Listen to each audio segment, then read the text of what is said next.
nació en San Juan, Puerto Rico, fue ordenado al ministerio en el año 1996, posee un diplomado del Seminario Teológico Bautista de Puerto Rico, un grado asociado del New Orleans Baptist Theological Seminary en Luisiana, una licenciatura en del Luther Rice Seminary en Atlanta, Georgia, una maestría del Southwestern Baptist Theological Seminary en Fort Worth, Texas, y actualmente cursa el programa doctoral de teología del Seminario Reformado Latinoamericano en Medellín, Colombia. Es pastor de la Iglesia Bíblica Jesucristo es el Señor en Haltom City, Texas, y ha escrito 10 libros de temas variados que van desde doctrina, hermenéutica, soteriología, escatología, hasta vida práctica devocional y hasta del mismo divorcio. Permítame presentar el tema que vamos a desarrollar el día de hoy, va a estar orientado hacia este punto que lo vamos a titular Daniel 9, 24, 27, 70 semanas determinadas. Vamos a analizar un poco la hermenéutica desde las páginas de la Biblia y la historia, y vamos a aprovechar el tiempo con nuestro invitado del día de hoy, que es el pastor Rufat, en esta entrevista, que es autor de los siguientes libros y experto, por supuesto, en la materia.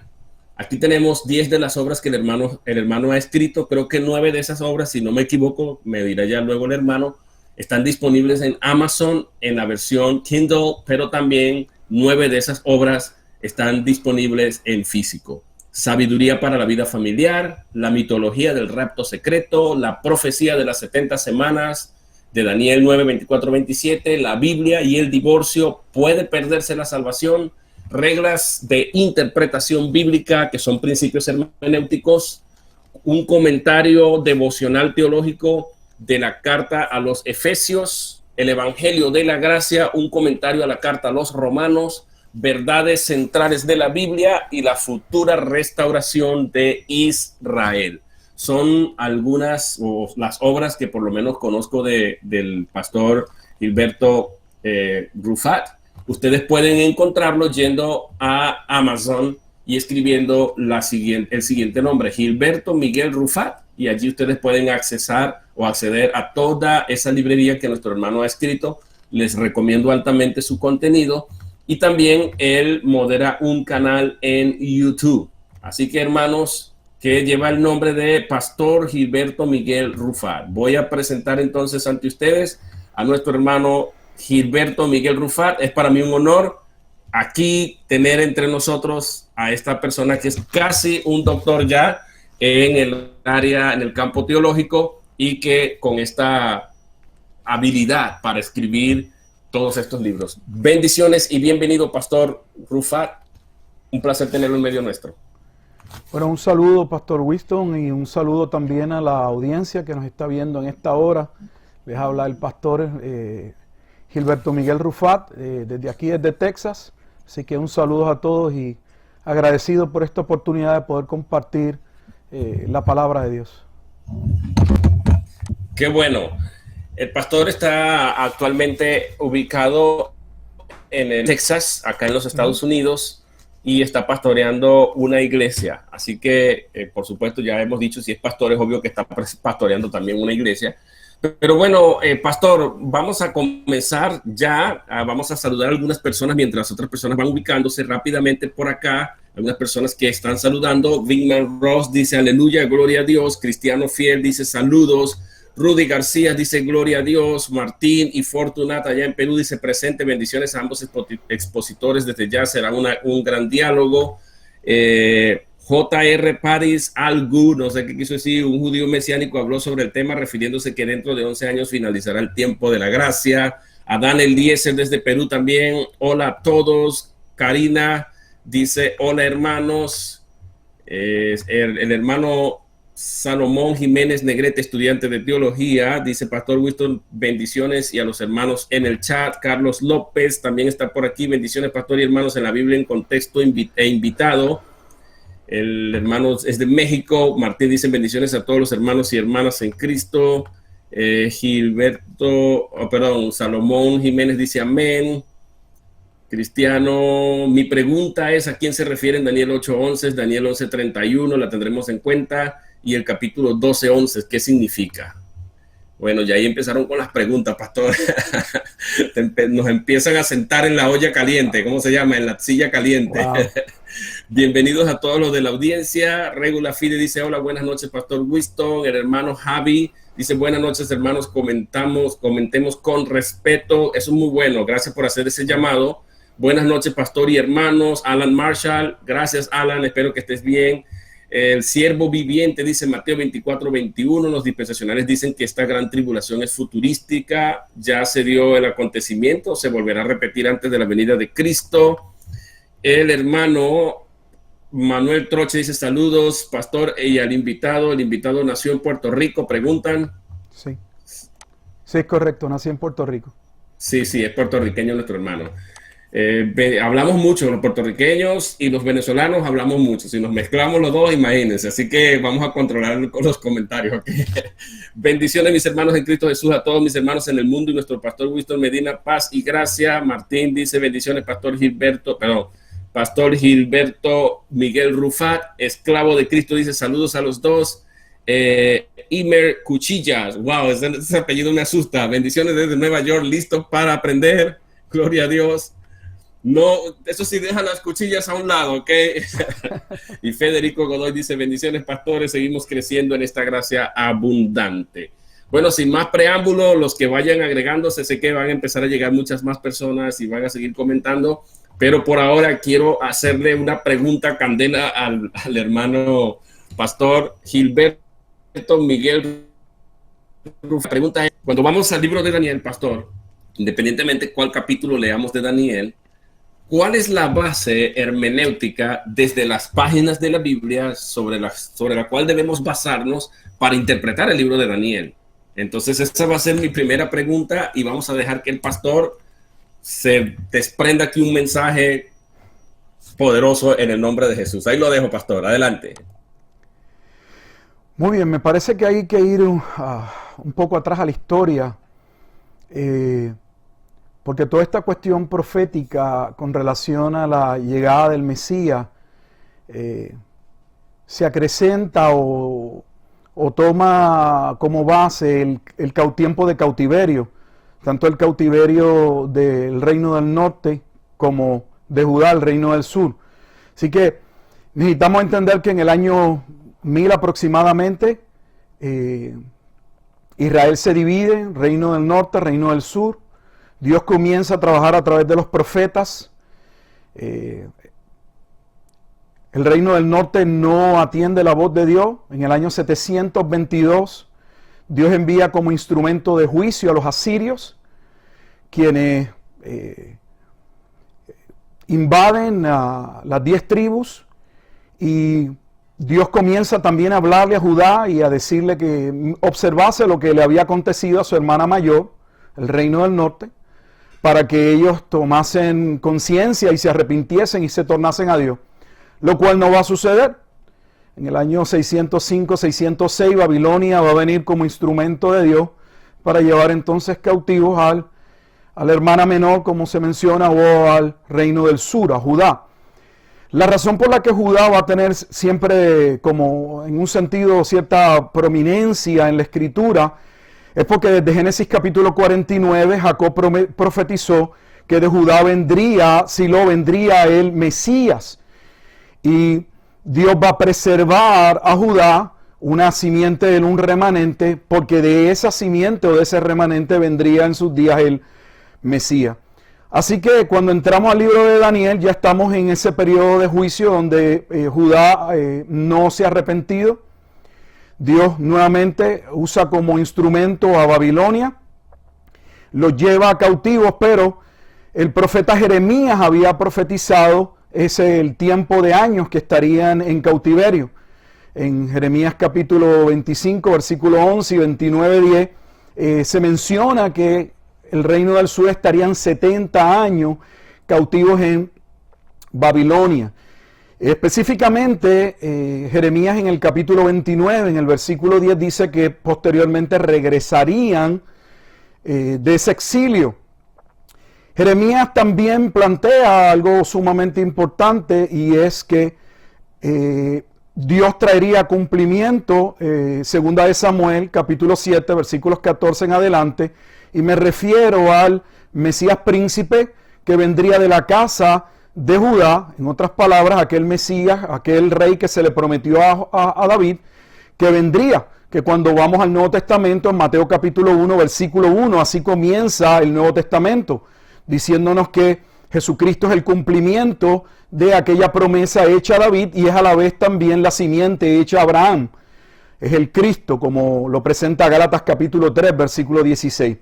Así que Jeremías también plantea el que el reino del norte y el reino del sur serían posteriormente restaurados cuando se cumpliese esta profecía a la casa de Judá, refiriéndose al Mesías, a Cristo, a Jesús, al ungido.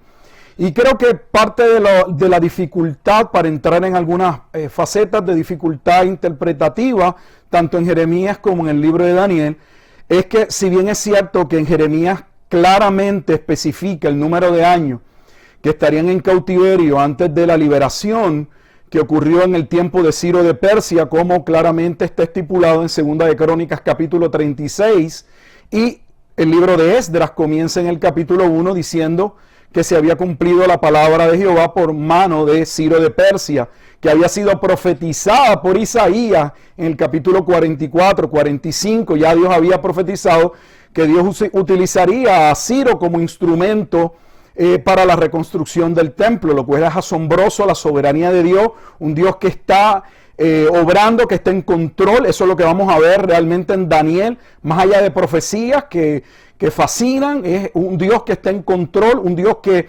creó y está en, valga la redundancia, total control del mundo. No son los hombres los que estamos tomando las riendas, sino que es Dios quien está en control, como le va a decir claramente al rey Nabucodonosor en el capítulo 4, y lo va a humillar hasta que Nabucodonosor reconociera que Dios es quien pone y quita reyes. Ahora, la confusión en Jeremías es con relación al Mesías, porque podría muy bien el que estuviese leyendo Jeremías, que es la base que se encuentra leyendo Daniel en el capítulo 9, en esa famosa profecía de las 70 semanas, y valga la importancia de separar estas dos profecías.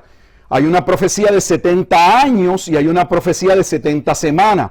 La profecía de los 70 años es el tiempo que estarían cautivo o en el cautiverio con este imperio babilónico. Y la profecía de las 70 semanas es el tiempo que se debía contar a partir de un suceso que se especifica en la profecía para que viniese el Mesías.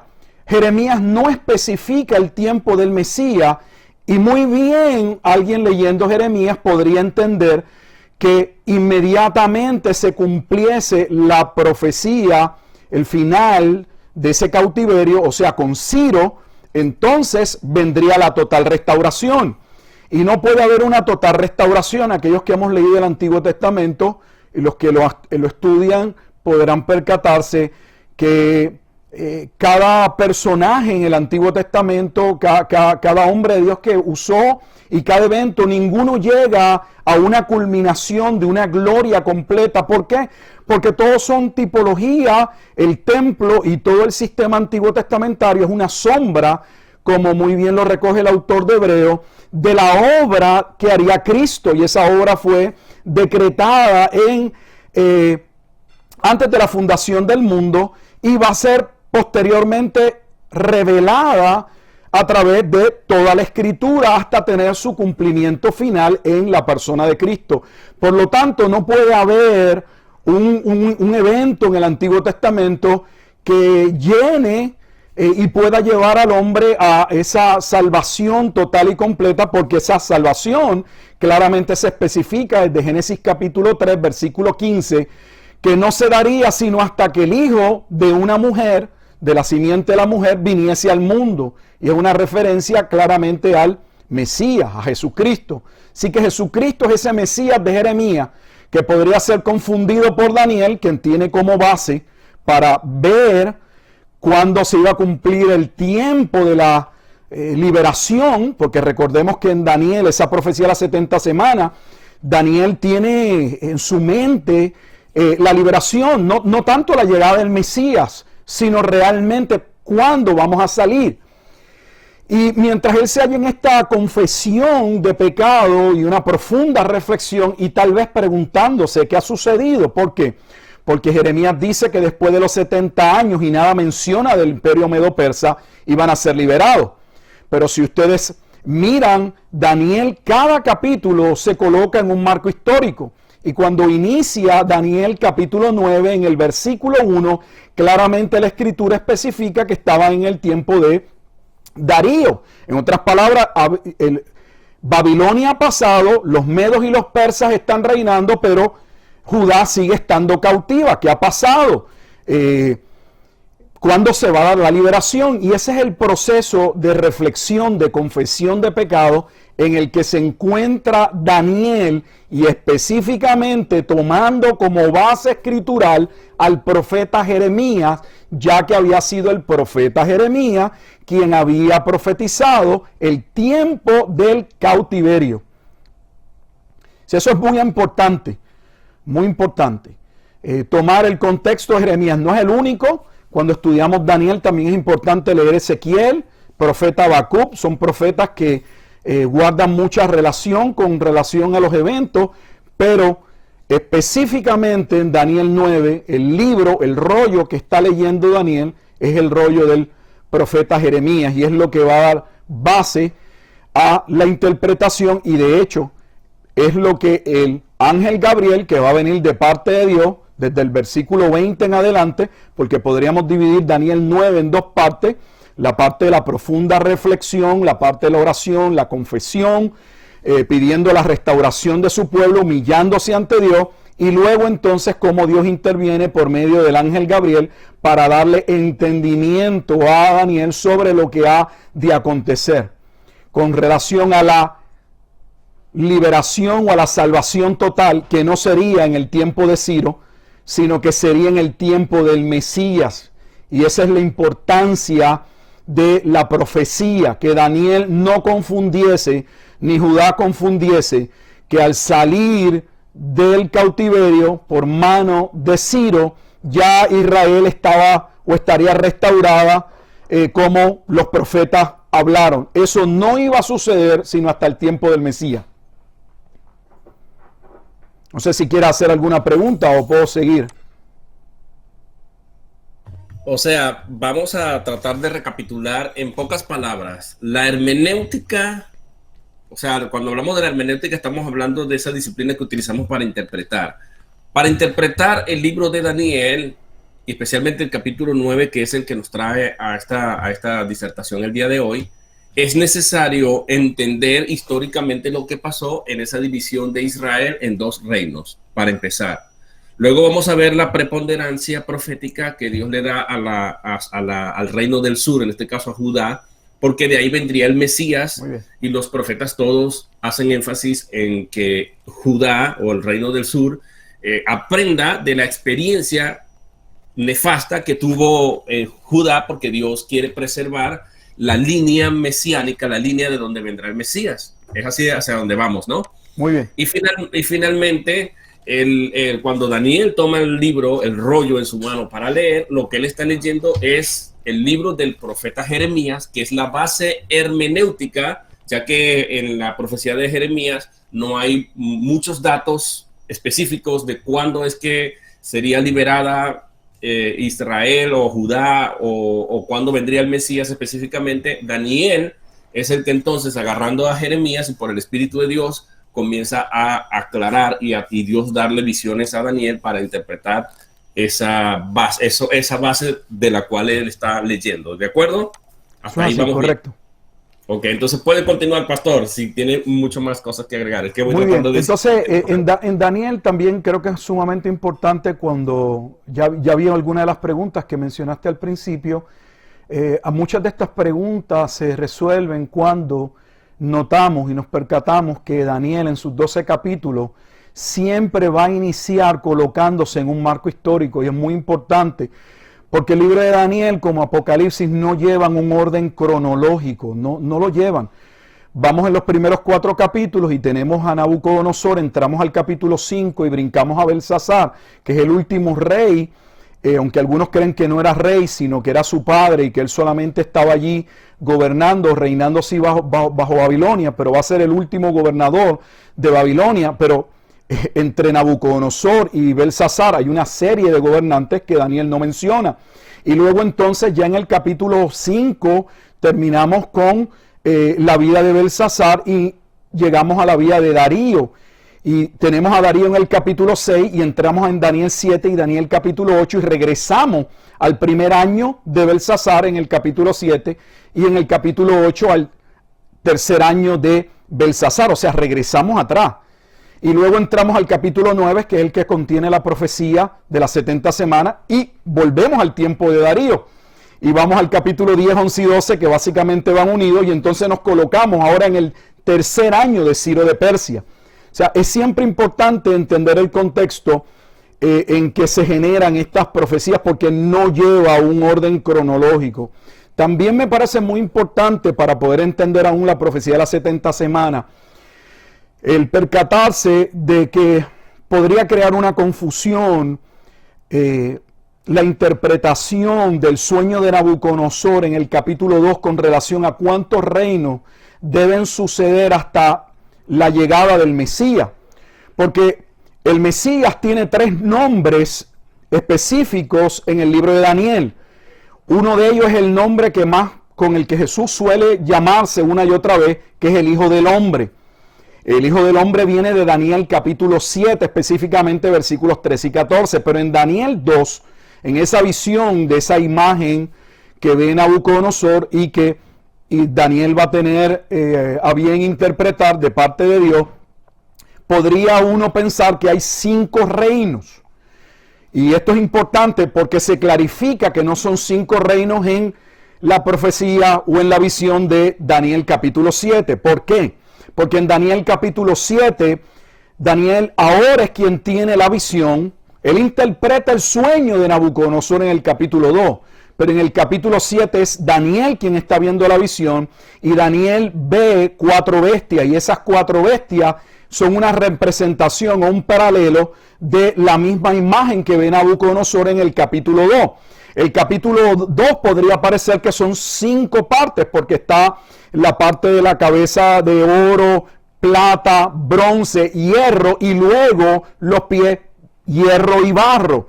O sea, da margen a uno pensar que posterior al hierro hay un reino posterior. De aquí es que los dispensacionalistas, muchos de ellos se agarran para decir que va a haber un resurgimiento, debo decir, del Imperio Romano en sus días, y en su momento dado, cuando comenzó las naciones europeas a unificarse, se dijo, mira, ahí está el cumplimiento, ahí está Roma volviéndose a levantar. Pero, como cuando hacemos interpretación, necesitamos tomar en consideración el contenido completo del libro, y no solamente del libro, de todo el contexto de la Escritura. Eso es lo que hace difícil la hermenéutica bíblica, porque no solamente nuestra interpretación no puede entrar en materia de contradicción dentro de la carta o libro que estamos estudiando e interpretando, sino que nuestra interpretación no puede tampoco ir en materia de contradicción con los otros libros, y la razón es sencilla. La palabra de Dios es inspirada por Dios, por lo tanto Dios no se equivoca, Él no se contradice. Yo me puedo equivocar y yo me contradigo. Si yo entro en contradicción, entonces pongo en tela de juicio la inspiración de la Escritura. Y si no hay inspiración de la Escritura, entonces pues ¿para qué seguirla? ¿Para qué la estudiamos? Tendríamos serios problemas. Así que cuando estudiamos al menos Daniel, sin entrar en los otros libros, necesitamos tener un panorama de los 12 capítulos, y hay nuevamente dos capítulos que corren paralelos: la imagen del capítulo 2, las 4 bestias del capítulo 7, que dicho sea de paso, esas son las mismas bestias, o al menos la última bestia es la bestia del libro de Apocalipsis.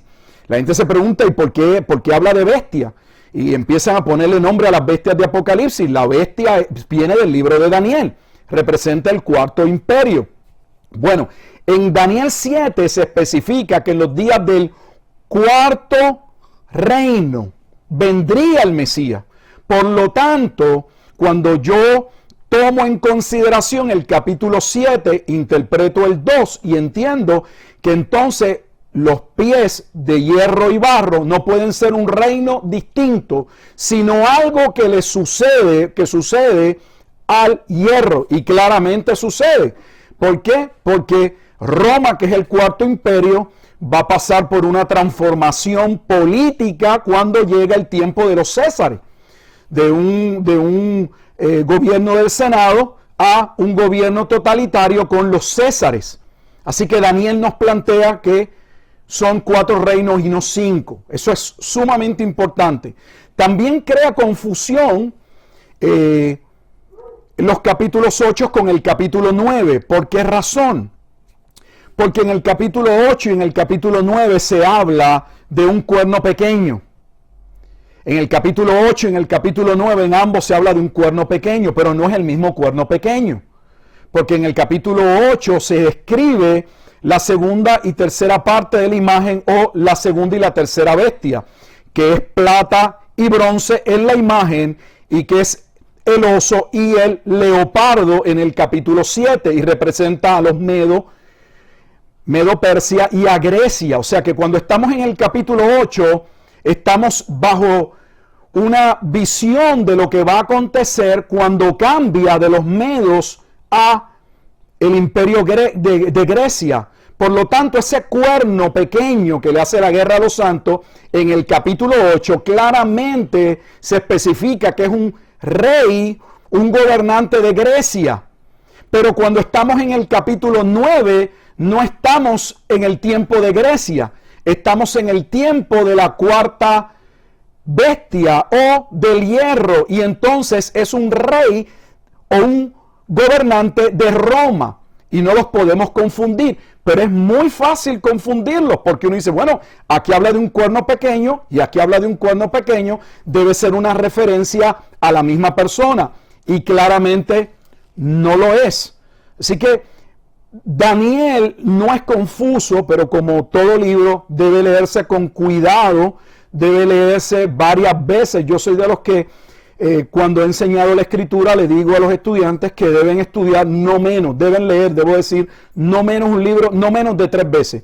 La primera vez lo van a leer sin hacerse preguntas, solo una lectura completa. En la segunda lectura les pido que entonces tengan algo en que anotar, y ahí van a escribir los nombres, las cosas que no saben, que no entienden, la terminología. Cuando terminan esa segunda lectura, entonces se paran ahí, van a buscar todas las palabras, todos los conceptos teológicos que no se entienden. Cuando dan una tercera lectura con esos conceptos teológicos claros, entonces el panorama comienza, el cuadro a brillar, y uno comienza a entender. Y de hecho, eso es solo leer. Eso no es comenzar el proceso de exégesis y de interpretación. Pero el problema de nuestro pueblo latino es que no lee. El problema es que especulamos, somos muy dados a agarrar un versículo y de un versículo querer, con un versículo interpretar el libro y la carta que estamos estudiando. Y así no se hace. Así que Daniel puede dar margen a errores. O sea, a que generemos una falsa interpretación, a pensar que son 5 reinos, a pensar que el cuerno del capítulo 8 pequeño y el cuerno del capítulo 9 habla del mismo personaje, cuando son eventos que acontecen en tiempos totalmente diferentes. El cuerno del capítulo 8, Antíoco Epífanes IV, es de Grecia, y luego tienes entonces la figura de Roma, que en mi caso, en mi posición, lo que yo he estudiado, creo que realmente fue el emperador Nerón. Creo que Nerón es la bestia del libro de Apocalipsis en el tiempo de Roma, ese cuerno pequeño. Claro, los dispensacionalistas lo tienen hacia un futuro, y aún otros amilenialistas también tienen, la escatología es muy diversa, y también algunos lo ven hacia un futuro. Yo en mi caso particular soy amilenialista, veo el reino realmente que comienza, como claramente Juan el Bautista comienza a anunciarlo, arrepentidos y convertidos porque el reino de los cielos se ha acercado. No concibo la idea de un rey que se sienta a la diestra del Padre, cumpliendo el Salmo 110, el Salmo mesiánico más importante, que de hecho es el Salmo con el que Pedro en su apología el día de Pentecostés le asevera a los hermanos judíos que Cristo estaba sentado a la diestra del Padre, y estaba citando el Salmo 110. Cristo no puede estar sentado a la diestra del Padre como rey para poner a sus enemigos por estrado de sus pies sin tener un reino. Ahora, su reino en este momento dado no se iba a desarrollar como posteriormente se va a desarrollar. Creemos que hay un reino que se va desarrollando desde un punto de vista espiritual que comprende la salvación de todos aquellos que en la gracia de Dios fueron decretados elección y que van procediendo al arrepentimiento, pero creemos también que posterior a la segunda venida de Jesucristo, entonces se da la consumación, si podemos decir, de ese reino cuando suceden tres eventos que no podemos decir, pienso que realmente nadie puede probar que han acontecido. Y me refiero a la resurrección general de todos los muertos. Segundo, me refiero al juicio del gran trono blanco. Y me refiero a el cielo nuevo y la tierra nueva con la extensión de la gloria que claramente se identifica. No estamos viviendo todavía en ese tiempo. Así que todas estas consideraciones son importantes para poder entender el capítulo 9, porque el capítulo 9 de Daniel se va a centrar en la restauración de los días del Mesías, que capítulo 2 es la roca que impacta la imagen. En Daniel capítulo 7 es el Hijo del Hombre que asciende y se sienta a la derecha del Padre para tomar el reino, y en Daniel capítulo 9 es el Mesías príncipe, del cual dijimos Jeremías había hablado, pero no había dicho en qué momento iba a aparecer. Mira, no sé si puedan observar, pero en el tiempo en que Daniel habla, Daniel está más preocupado por la restauración de su pueblo de Judá. Sin embargo, Jeremías no solo plantea la liberación de Judá cuando se cumpliera el cautiverio, más allá habla de la restauración del reino del norte y el reino del sur. Eso no iba a surgir en el cumplimiento de la profecía de los 70 años. Cuando se habla del cumplimiento de que Dios traería del norte y del sur, de todas las partes en que Dios los había llevado por causa de su pecado, y los atraería hacia sí, entonces esa restauración se iba a dar en el tiempo del Mesías, y lo vemos el día de Pentecostés. Muchas veces leemos el día de Pentecostés en el libro de los Hechos y no nos percatamos de que allí comienza claramente el cumplimiento de ello. Por eso es que se nos dice que habían judíos que habían descendido a Jerusalén para participar de esta fiesta muy importante, y venían precisamente de las naciones que representaban al reino del norte como al reino del sur. En otras palabras, que esos primeros 3,000 judíos que vienen al cristianismo, vienen a abrazar a Cristo, son parte de ese remanente profetizado que Dios comenzaría a traer hacia sí. Y de eso es lo que trata la profecía de las 70 semanas. Realmente yo no encuentro qué es lo complicado y por qué lo hemos hecho tan difícil. Máxime cuando Dios le envía a Gabriel a Daniel para que Daniel entienda. O sea, ¿cómo podemos tener a Dios enviándole a un ángel, a Daniel, para que Daniel entienda, porque Daniel es amado, y para que Daniel pueda comunicar con claridad esto a su pueblo? Y terminemos con una de las profecías más importantes y más oscuras. Algunos aseveran que la profecía más importante con relación a la llegada del Mesías no es Isaías 53. Es precisamente Daniel capítulo 9, versículos 24 al 27. De hecho, en Isaías capítulo 53, la figura del Mesías o del ungido, o sea, no se llama como ungido, aunque aparece así en Isaías, habla del siervo sufriente. Pero no se especifica el momento del tiempo de la aparición. En Daniel se especifica el tiempo en que el Mesías cumpliría esa restauración que está ligada, y esto es muy importante también para entender el capítulo 9 de Daniel, la profecía del nuevo pacto, porque el nuevo pacto está ligado a la llegada del Mesías. Jeremías es uno de los profetas que anuncia cómo Judá sería restaurado, ¿Cómo el reino del norte podría ser restaurado si se habían rebelado contra Dios y no se habían querido arrepentir? ¿Cómo ahora iban a querer proceder al arrepentimiento? ¿Cómo un pueblo que no buscaba a Dios ahora va a querer buscar a Dios? Porque Dios les cambiaría el corazón. Él pondría sus leyes en su corazón. Él pondría su espíritu. Así que no podemos hablar de la profecía y entrar a la profecía sin entender que el propósito es marcar el tiempo de la venida de Jesucristo, el que traería la consumación del soberano plan de Dios trazado antes de la fundación del mundo, como claramente se establece en Efesios capítulo 1, y que traería el nuevo pacto. No hay iglesia que se siente a celebrar la Santa Cena, la Eucaristía, que no lean que es la sangre del nuevo pacto. Jeremías es uno de esos profetas con Ezequiel, pero el autor de Hebreos basa el cumplimiento del nuevo pacto y el pasaje de base que utiliza una y otra vez en la carta a los Hebreos es precisamente Jeremías capítulo 31. Y es ese pacto, el pacto que Jesucristo viene a consumar cuando llega para ser el Mesías Redentor y cumplir lo que anuncia la profecía. ¿Qué anuncia la profecía que vendría a ser Jesucristo? Pues claramente lo declara la Escritura. Dice en el versículo 24, 70 semanas están determinadas sobre tu pueblo y sobre tu santa ciudad, para terminar la prevaricación. La prevaricación era que el pueblo, en vez de seguir la ley de Moisés, se había apartado de la ley de Moisés y habían creado nuevas leyes, nuevas regulaciones que Dios no había realmente dado, y encima de eso juzgaban a las personas y las utilizaban como medios para manipular y oprimir al pueblo.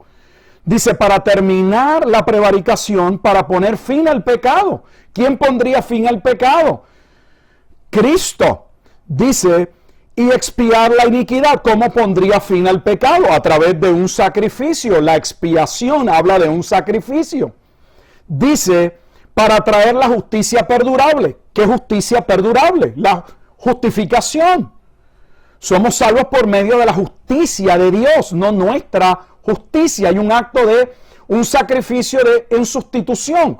Cristo no muere en blanco. Cristo muere sustituyendo a aquellos que Él decidió salvar desde antes de la fundación del mundo. Y esos van a recibir esa gracia, ese cambio del corazón para arrepentimiento y fe en Jesucristo y recibir esa justicia. Jeremías había dicho que Dios traería la restauración y que Jehová sería conocido como Jehová, justicia nuestra. O sea, Dios sería la justicia de su pueblo y Cristo es la justicia del pueblo.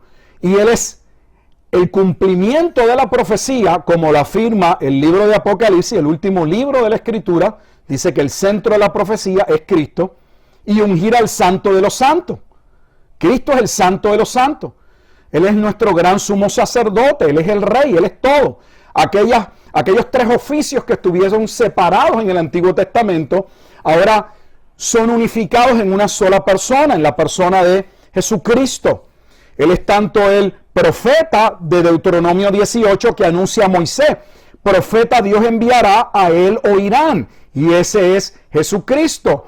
Pero Él también es el sumo sacerdote, aquel sumo sacerdote que vendría de un linaje diferente. El Salmo 110 dice que vendría de Melquisedec, y ese es Jesucristo. Por eso se habla en Hebreos 7 de Melquisedec, y él también sería el rey porque él es el Mesías. O sea que Daniel 9, más allá de la complejidad y cuándo empieza y las divisiones, en términos generales, porque a veces queremos ir a lo particular, y uno no puede entender lo particular sin primero entender el cuadro general. Tú primero ves la obra, el cuadro, y luego entonces puedes centrarse uno en las particularidades y señalar, ¿por qué está aquí? ¿Por qué está esto acá? Pero primero tiene uno que tener el cuadro. Y el cuadro que presenta Daniel, capítulo 9, versículos 20 al 27, específicamente el 24 al 27, es el cuadro de la llegada de Jesucristo como el mediador para traer salvación a su pueblo, ya que la sangre y los de los machos cabríos, como establece el libro de Hebreos, realmente cubrían el pecado, no podían quitar el pecado y tampoco podían cambiar el corazón del hombre. Y de eso particularmente es que trata la profecía.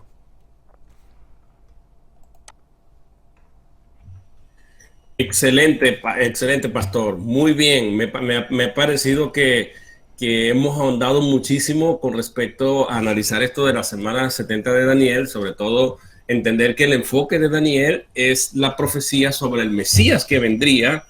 Y como usted muy bien lo ha dicho, Jesús se gana ese título, no, bueno, se lo gana, no es que él es el Mesías, el ungido, el Cristo. No solamente se dice que es un ungido, sino el Mesías en forma determinada por los tres oficios que antes estaban separados en el Antiguo Testamento: sacerdote, rey y sacerdote, rey y profeta. En Jesús se centran estos tres oficios más bien en la sola persona de Cristo, y eso hace que entendamos mejor por qué Jesús no es llamado un Cristo, sino el ungido. Y esta profecía de Daniel es clave a entender que verdaderamente Cristo vino y murió exactamente en el tiempo que Daniel así lo explicó por lo que Dios le inspiró a él. Entonces eso es algo que tenemos nosotros que tomar en cuenta porque hay personas, pastor, que tienen al Mesías muriendo en la semana 69. Pero también hay otro detalle importante que quisiera que... Bueno, de esto alguien me dijo, recientemente tuve un debate sobre el punto, después del debate me mandaron a quitar el video, la persona con la que estuve debatiendo, pero porque él me decía que no, lo que pasa es que los años judíos son de 360 días, entonces por eso creemos que murió en la semana 69. Pero la pregunta es, pero ustedes tienen 7 años de gran tribulación, que no son según los años de judíos, sino que son 7 años literales, 3 años y medio y 3 años y 360 días cada año, sino de 365, cayendo en la literalización entonces. Y además, aún si fuese así, de todas maneras, el punto es que, que está claro el evento, el Mesías vino y cumplió, independientemente que veamos que sean años de 360 días. El punto es que son 70 semanas determinadas y que se cumplieron después de la semana 62, que contextualmente incluye las 7 semanas también. 7 semanas más 62 es igual a 69, y después de esto vendría el Mesías. Y el versículo 27, que está muy relacionado con el 26, dice que a la mitad de la semana se le quitaría la vida al Mesías, no por cuenta propia, sino que él sería asesinado, y ahí confirmaría el pacto. Pastor, ¿qué diría usted? Ya hemos tocado la parte un poco histórica del Antiguo Testamento, todo esto, la parte del libro de Jeremías y la conexión que hay con Habacuc y con Ezequiel y otras profecías del Antiguo Testamento en relación a esta profecía. Incluso Isaías, como Isaías, a pesar de que se habla del siervo sufriente, no es tan mesiánico como Daniel. Pero ¿qué podemos decir, pastor, de esta idea que a veces se dice que el pacto que se va a confirmar es el pacto del anticristo con la nación de Israel en el futuro? ¿Qué respuesta se le puede dar a alguien que dice este tipo de cosas? ¿Habla Daniel del anticristo, hermano, en este capítulo? Mira, es claro que en el libro de Daniel nada se habla del anticristo, con todo respeto. Lo más que podemos decir es que el personaje llamado el cuerno pequeño en Daniel capítulo 8, que es un gobernante de Grecia, y el cuerno pequeño de Daniel capítulo 9 del Imperio Romano podrían ser para algunos una figura que podría representar una tipología de lo que algunos entienden como la figura del anticristo.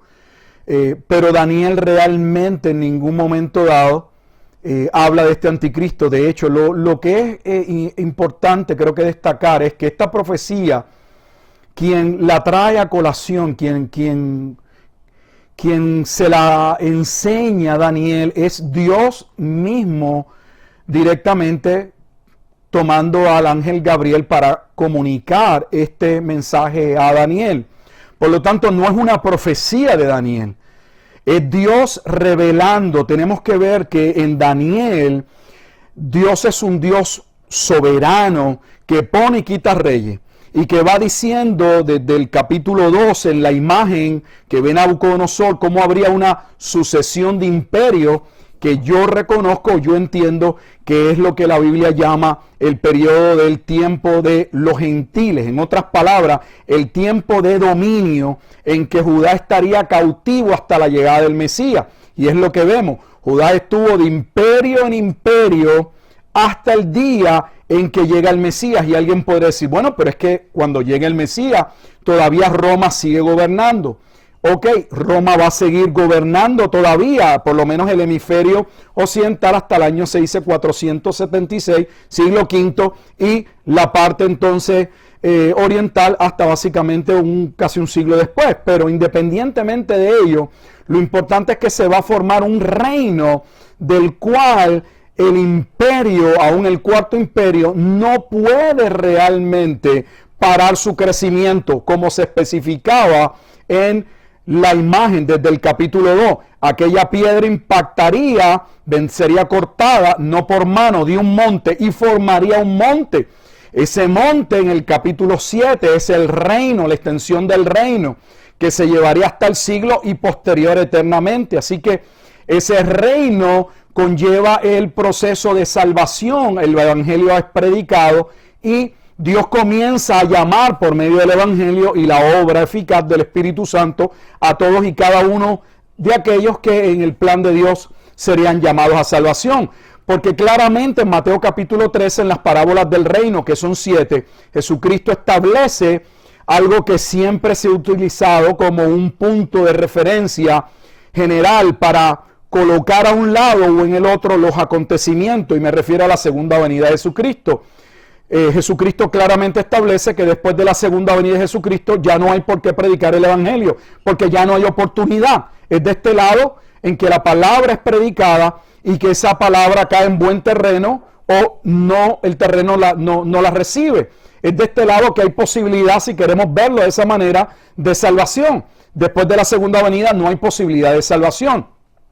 Así que eso es sumamente importante para entender todo esto del Mesías.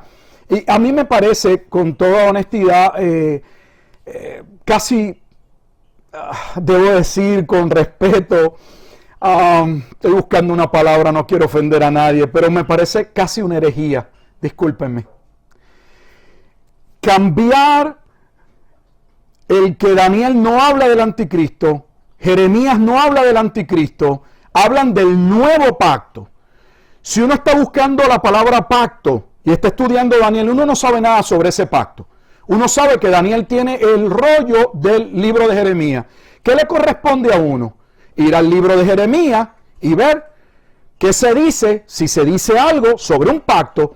El único pacto que se menciona, al menos en 2 ocasiones, es el pacto que traería el Mesías. Creo que son 3 veces que se habla del Mesías y 2 veces del capítulo 31 se habla del nuevo pacto, y luego en el capítulo 32 se habla del pacto eterno.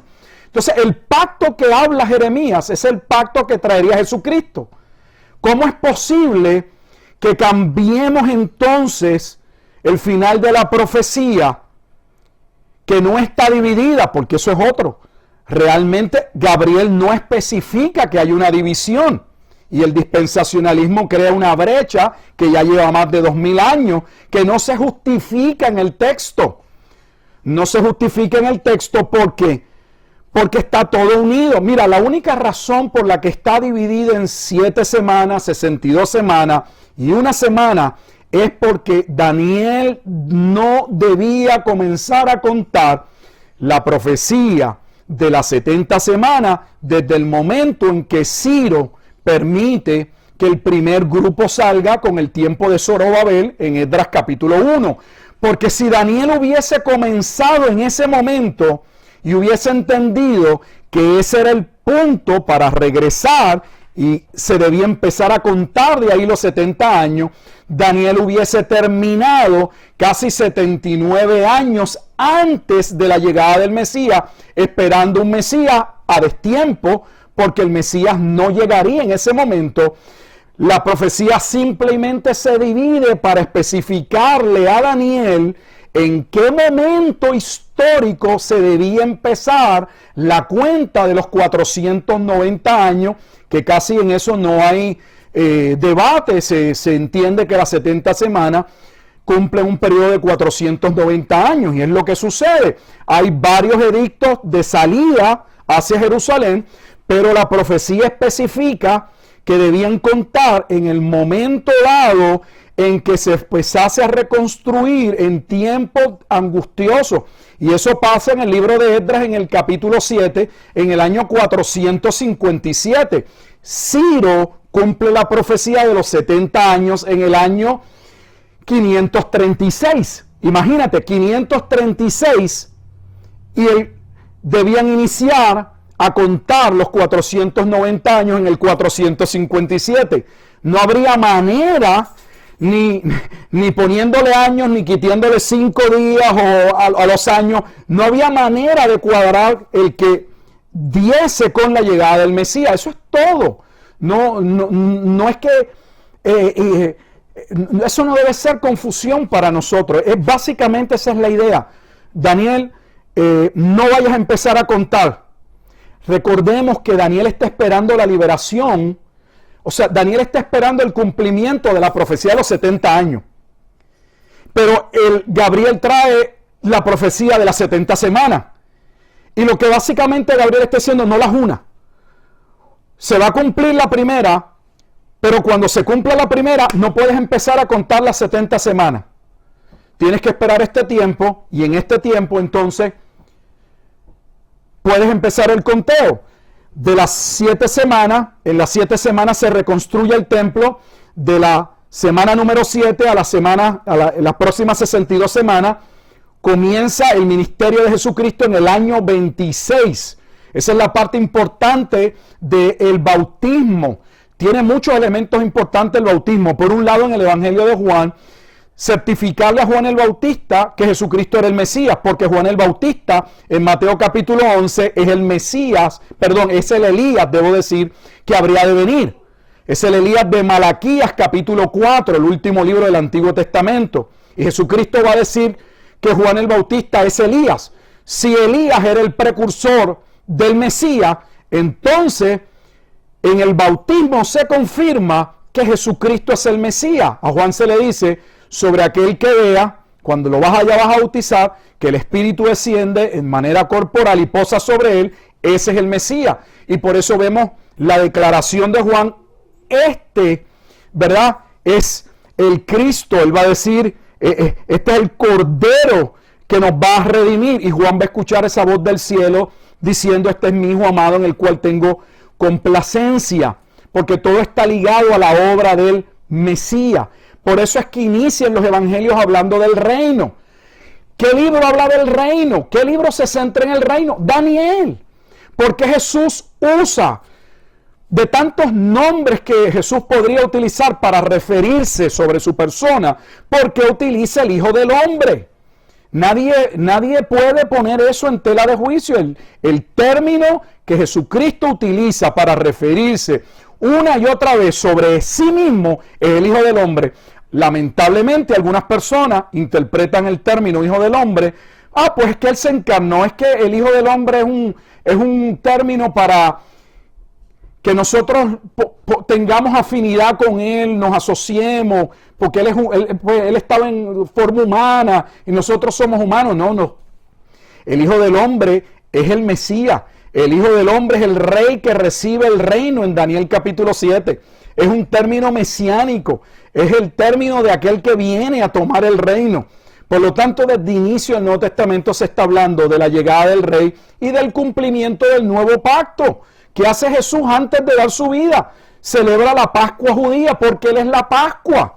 Él es el Cordero que sería inmolado. Y increíblemente, mira cómo Dios todo lo pone, que en la Pascua Cristo, mientras el sumo sacerdote va a llevar a cabo el sacrificio ordenado por el Antiguo Testamento, en ese mismo momento, en las afueras, se está llevando a cabo el cumplimiento del plan de Dios con el verdadero Cordero que muere por el pecado del mundo. Así que es maravilloso cómo la Escritura apunta hacia la persona de Jesús, el cumplimiento del nuevo pacto, que es el pacto que se está hablando en el libro de Daniel, y alguien pueda darle un giro inesperado y sacar la doctrina del nuevo pacto para poner que es que el pueblo de Israel entraría en un acuerdo con un anticristo. ¿De dónde sacamos esto? Porque hay bases. ¿De dónde lo sacan? Lo sacan de Daniel. Lo sacan del capítulo 8. ¿Por qué hay base para confundirse en el capítulo 8? Porque en el capítulo 8, el cuerno pequeño entra en un momento dado en una relación de pacto con el pueblo. Tiene que leer, eso es parte de lo que sucede en lo que se llaman los 400 años de silencio o en ese periodo intertestamentario. Comienzan a haber divisiones dentro del pueblo de Judá, como siempre lo ha habido, y en un momento dado una facción de ellos trata de llegar a unos acuerdos con este rey y posteriormente esos acuerdos no se dan, el rey se va a molestar, ese cuerno pequeño, y por eso habla de ese pacto, de ese momento que se quiebra el pacto, pero no es el pacto de redención. No está hablando el capítulo 8 del pacto de redención, ni puede ser el pacto que está hablando Daniel en el capítulo 9, porque el pacto que se quiebra en el capítulo 8 sucede en el tiempo de Grecia. Y el pacto que Daniel profetiza es el pacto que ocurre en el Cuarto Imperio. Por lo tanto, no hay manera de confusión si uno estudia con cuidado. Así es, ¿no? Y además que cuando habla de que son 70 semanas que están determinadas, y ya sabemos que estamos en el año 2020, han pasado casi 4 veces 70 semanas proféticas, o sea, estamos casi, hemos cuatriplicado esas semanas 70 para que Dios pueda cumplir el pacto, ¿no? Y es que es muy interesante, pastor, porque yo he leído las obras, creo que de John Nelson Darby y creo que Dwight Pentecost, y ellos dicen que nosotros no estamos en el nuevo pacto. Eso es algo terrible, porque ellos dicen que el nuevo pacto es con Israel y Judá, y nosotros simplemente somos unos beneficiarios indirectos, no sé cómo es que ellos dicen, pero somos unos beneficiarios indirectos, somos como un accidente de Dios, un paréntesis en el plan de Dios, que no estaban los propósitos de Dios. Dios tuvo que cambiar de plan de repente porque hubo un pueblo tan rebelde como Israel que trastornó el propósito de Dios, y Dios tuvo que idearse un plan y fue meter a la iglesia en ese paréntesis de tener el reloj profético. La semana 70, la 70ª semana no se va a cumplir todavía, la voy a dejar al pendiente y esperemos un lapso de tiempo que no nos dice nada la Biblia al respecto, es un silencio, y han pasado 4 veces 70 semanas y no ha llegado a esa semana 70. O sea, ¿cómo podemos creer esta película de Hollywood si lo planteamos en ese sentido? ¿Y qué sentido tendrían, como usted muy bien ha dicho, los elementos de la Santa Cena, cuando Jesús dijo que este es la sangre de mi pacto, el cuerpo, ¿verdad? Cuando habló del cuerpo y de la sangre, dice que esta es la sangre del nuevo pacto, y el autor a los Hebreos es muy enfático, capítulo 7, 8, 9 hasta el 10, nos habla del pacto citando a Jeremías, que es el mismo libro que estaba leyendo Daniel. Entonces estos son elementos que se tienen que unir como argumentos interpretativos de esto. No sé si usted quiere agregar algo más. Y otro elemento coincidente, creo que se lo escuché también a usted, o lo leí en alguna parte entre sus libros, que no es casualidad que el de billones de ángeles que Dios tiene, por eso es que Daniel 9 no puede estar hablando del anticristo. Una de las razones es porque es el mismo ángel que le anunció a María el nacimiento del Mesías, es el mismo ángel, habiendo millones de ángeles, como se describe en el libro de Apocalipsis y en otros libros de la Biblia, es el mismo ángel. Esto es curioso, es porque hay una unidad escrituraria que nos está diciendo, narrando de un mismo evento. Entonces, le voy a dejar para que usted ahonde un poco más en eso. Yo no creo que sea casualidad, es causalidad. Es el mismo ángel que le da entendimiento a Daniel, es el mismo ángel que en el capítulo 1, iniciando el Evangelio de Mateo, que inicia con la genealogía del cumplimiento de aquel príncipe que vendría, o rey de la casa de Judá, que es el Mesías príncipe del capítulo 9, no es coincidencia que se cumpla la profecía de Isaías de aquel rey, aquel niño que nacería de manera milagrosa, y sea el ángel Gabriel, el mismo ángel quien anuncia. Yo no creo que eso es ninguna casualidad, eso es causalidad. Lo que pasa es que estos detalles muchas veces están ahí, pero pasan desapercibidos en ocasiones por no ser diligentes, cuidadosos, cautelosos. Mira, yo he llegado, pastor, a darme cuenta que aún los puntos y las comas, por ponerlo juegan un papel importante. No solo en el idioma, porque podrían cambiar el significado de una oración, sino realmente me refiero a que hay una economía. Yo puedo hablar y a lo mejor estar hablando una hora, algo que se pudo haber hablado en 10 minutos. Pero Dios no. Cuando Dios habla, todo lo que Él dice es importante. Y muchas veces nosotros no prestamos atención, no somos cuidadosos. Leemos la Escritura como si estuviéramos leyendo un periódico, un magazine, una revista, cualquier otro tipo de literatura.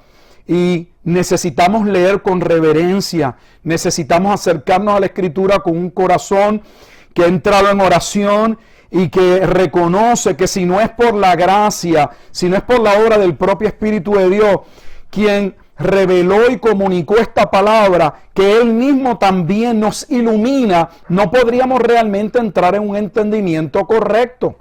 Pero muchas veces perdemos todos estos detalles por no tomarnos el tiempo de leer con cuidado. Así es, pastor.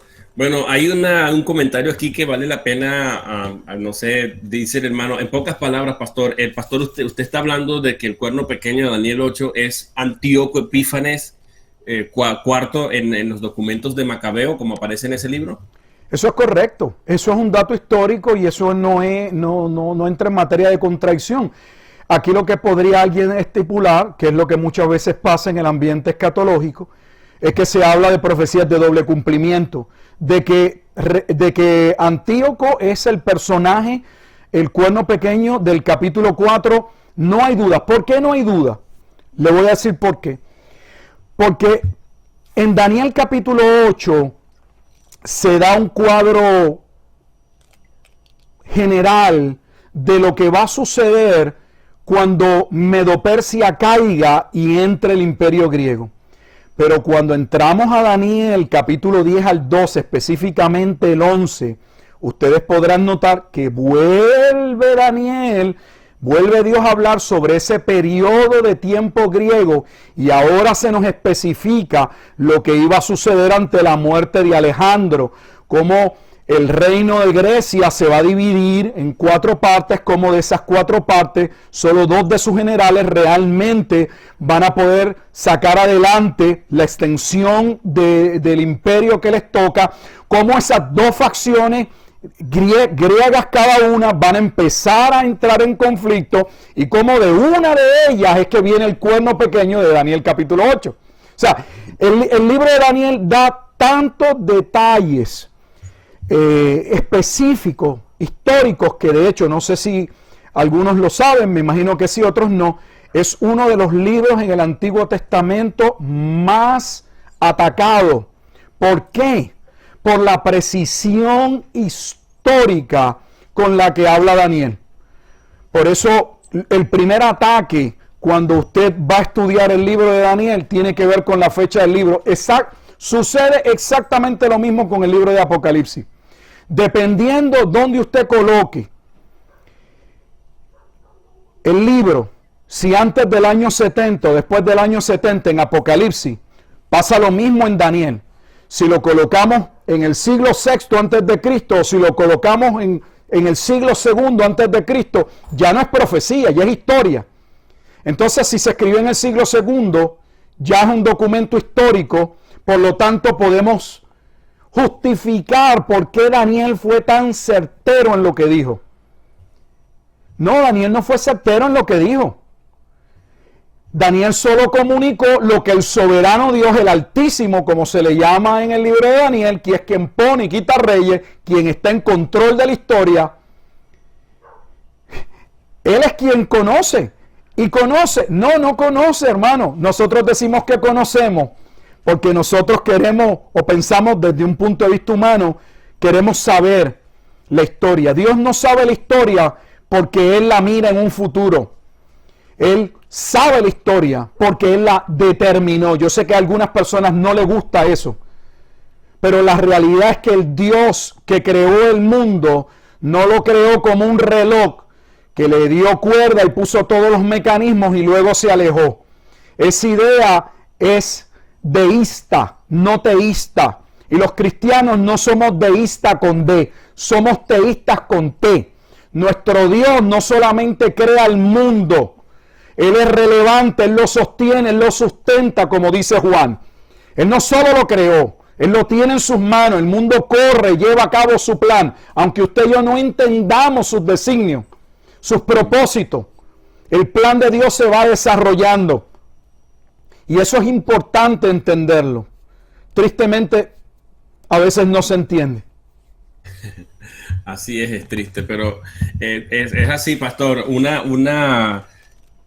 argumento que yo he escuchado de los dispensacionales es cuando van a Daniel 8:11 y dicen, ellos se agarran de una frasecita que dice, y aún se engrandeció contra el príncipe de los ejércitos, y por él, o sea, por ese cuerno pequeño, que creo que es en el contexto de que está hablando, por él fue quitado el continuo sacrificio y el lugar de su santuario fue echado por tierra. Entonces se agarran de la frasecita que dice, y por él fue quitado el sacrificio continuo, por el continuo sacrificio.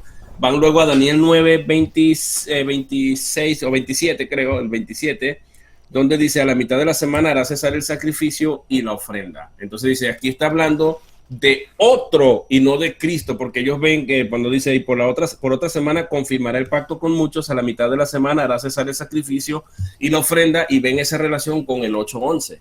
Entonces está diciendo, se está hablando del anticristo, porque Epífanes es un tipo del anticristo que vendrá más adelante. ¿Habrá algún comentario al respecto? Mira, el capítulo 8 nuevamente y el capítulo 9 están separados por muchos años. Estamos hablando de dos momentos totalmente diferentes. Primera Macabeo, la revolución de los Macabeos se dio en el año 164 a.C. y la destrucción de Jerusalén se dio en el año 170. O sea, estamos hablando de unos 200 años y tanto de diferencia. No estamos hablando del mismo personaje. La razón por la que el capítulo 8, versículo 11, se refiere a que hará la guerra contra el príncipe de los ejércitos es porque literalmente este personaje Antíoco se va a levantar contra Judá, pero específicamente contra el sistema de sacerdocio que estaba por tomar el control. Esto es importante, pero es que esto no lo menciona la Escritura. Hay que verlo en la literatura extrabíblica. Por ejemplo, en una obra creo que muy importante es la obra de Flavio Josefo, Antigüedades de los Judíos.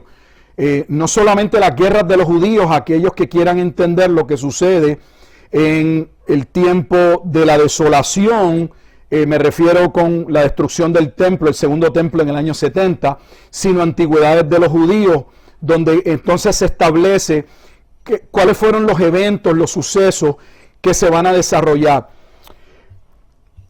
Es importante entender que cuando el reino, voy a ir un poco atrás y voy a tratar de adelantar la historia. Cuando Israel se divide, uno de los problemas que va a tener el reino del norte es que el templo está en el sur, Jerusalén. Por eso es que posteriormente van a terminar haciendo un templo. Los samaritanos tienen un templo, el templo Jericín, que luego vemos en Juan capítulo 4 y nos preguntamos por qué hay dos templos y por qué hay una información de Moisés que se comparte. Bueno, porque los samaritanos eran parte de las tribus de las 10 tribus y esa es la razón. Pero posteriormente Judá era quien tenía el derecho al reinado, porque de Judá vendría ese Mesías. Pero ¿qué pasa? Posteriormente esa línea de sucesores de reyes van a entrar en conflicto. De hecho, ya no van a venir realmente, van a ser comprados los puestos, por así decirlo. Son acuerdos que llegan, el imperio que conquista es quien pone y selecciona el rey que quiere, el rey que pueden dominar, el rey que le va a entregar los impuestos, el rey que va a llevar a cabo el plan que este rey tiene sobre la extensión de Judea. Pero cuando se acerca la revolución de los macabeos, ya vamos a ver un cambio, porque entonces los sacerdotes se van a convertir no solamente en sacerdotes, sino en reyes. Los sacerdotes van a venir a ser reyes. Y este príncipe griego le va a hacer la guerra ¿a quién? No a un rey. Quien va a pelear directamente contra este rey es la línea sacerdotal, porque se levanta Judas Macabeo con sus 5 hijos, pero una parte del pueblo y otros sacerdotes se le van a unir. Y por eso habla con este lenguaje, porque literalmente este rey griego va a hacerle la guerra a los sacerdotes. ¿Y quiénes son los sacerdotes? El ejército del Altísimo. Por eso es que se usa ese lenguaje en Daniel capítulo 8. Esa información no está en la escritura. Yo entiendo que esto puede ser contraproducente para algunas personas que puedan pensar, bueno, pero es que yo pensé que la interpretación bíblica solamente tomaba como contexto la escritura, sí, como contexto de autoridad la escritura. Pero cuando nosotros nos ubicamos en el pasado, es necesario que entendamos que nosotros no estamos viviendo ese tiempo, debo decir, y que toda referencia que se pueda encontrar que nos ayude a entender el tiempo, la cultura, los eventos, es necesaria, porque ellos no necesitaron especificar unos detalles, porque quien recibe la información tiene los detalles. Pero nosotros vivimos a más de 2500 años de Daniel, 2600 años. Es un contexto y un marco histórico totalmente diferente, y el que la escritura no recoge. Porque ese evento de Daniel capítulo 8 sucede dentro del periodo intertestamentario. Y lamentablemente algunos cristianos ven a mal, o no sé, el leer este tipo de literatura. Yo recomiendo la literatura no como base autoritaria, sino como base histórica de Primera y Segunda Macabeo, para poder entender qué fue lo que sucedió en aquel momento, quiénes son los personajes, cómo se desata la guerra, por qué, para poder entender con mayor precisión Daniel capítulo 8. Pero no lo podemos unir nuevamente al capítulo 9, porque no está hablando del mismo personaje. Punto. No hay manera de unirlo. Sí, es que es un elemento clave que usted nos compartió, pastor, es que justamente los 12 capítulos de Daniel, lo que estás apuntando hacia eventos históricos, no está hablando en secuencia cronológica. ¿No? Eso es algo muy importante que tenemos que tomar en cuenta para que nosotros podamos ir a la historia y confirmar el dato, confirmar la información, y no entenderlo como que, ok, aquí está hablando de esto y ahora va a volver a hablar de esto, pero ya, o sea, no lo podemos ver de esa manera, porque aunque en verdad el género literario es narrativo, y es parte de la confusión que hay, que el género es profecía combinado con un género narrativo donde se van hablando de eventos y hay personajes y todo, la gente tiende a entender que viene hablando desde atrás. Y por eso la mayor recomendación y la mejor hermenéutica sería leer completamente el libro y todos los libros que estén relacionados, como Jeremías, Ezequiel, Habacuc, y si es posible, como usted muy bien lo ha dicho, leer los libros históricos. Yo siempre recomiendo estos libros, o incluso le decía a mis estudiantes en los grupos que era muy importante leer estos libros porque tienen muchos recursos históricos y ayudan a entender la cultura del momento que vivieron, no solamente la cultura, sino también el evento histórico. Eso es algo muy importante en ese periodo de silencio como se conoce históricamente. Ya para ir un poco cerrando, sé que esto requeriría un tiempo más para abordar un poco lo que es Mateo 24, pero hablando pudiéramos mencionarlo así someramente, pastor, ya para ir cerrando. Usted mencionó un libro muy importante que es la Guerra de los Judíos del historiador Josefo del primer siglo, que por cierto el primer cristiano, por lo menos histórico, más adelante, unos 200 años más adelante o algo más, como lo fue Eusebio de Cesarea, también toma parte de esa información. Y creo que Clemente Clemente de Roma, también interpretaron que esa semana, esa abominación desoladora de la que habló Daniel en el capítulo 9, que hace alusión a la destrucción de la ciudad y del santuario, al templo, eso ya ocurrió en el año 70 después de Cristo. Así lo interpretó Eusebio de Cesarea, así lo interpretó también Clemente. ¿Tiene algo que aportar al respecto, pastor? Aparte de todo lo que ya nos ha aportado hoy, y ya con eso lo voy a ir soltando porque hay mucho que dar. Mira, viendo la parte histórica, la patrística es algo que está tomando nuevamente. Cuando me refiero a la patrística, para aquellos que tal vez, ¿verdad?, suene una palabra rara, la patrística es los padres de la iglesia, los escritos que poseemos antiguos sobre esos primeros siglos de aquellos que fueron autoridad o fueron concebidos como los líderes de la iglesia. Es correcto, por ejemplo, Clemente de Alejandría escribe una obra sumamente importante, Estromata. Lamentablemente esa obra en español no es difícil de conseguir, básicamente se consigue en España. La obra la dividieron en dos partes, la tradujeron y lo hicieron en 2 libros. Y lo más económico que yo he visto en dólares americanos es como unos $65 la segunda parte, o sea que es costosa. Yo no la he visto en formato digital, pero es cierto, Clemente de Alejandría nació en el año 150, o sea que vivió el siglo II y murió en el 216, 217, no recuerdo la fecha exacta, o sea, a principios del siglo III, y claramente, sin lugar a duda, habla como una de las profecías importantes de Daniel y la lleva a cumplimiento.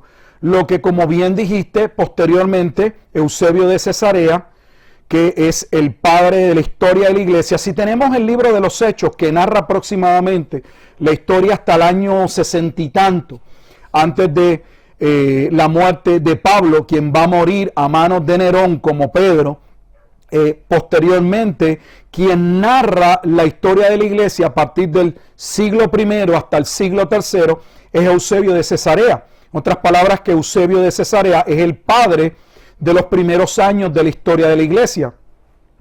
Y es claro que Eusebio de Cesarea tomó la información de Flavio Josefo, de este judío. ¿Por qué? Porque Flavio Josefo peleó en la guerra, era un judío, y posteriormente lo tomaron como un preso, como un cautivo, pero la manera en que este general peleó en el lugar donde él estaba defendiendo impactó tanto a las fuerzas romanas, que quisieron ver cómo era que él formulaba sus estrategias, porque se le hizo muy difícil, siendo ellos tan pocos, a los romanos se le hizo muy difícil tomar en posesión lo que tenía Flavio Josefo en su momento dado.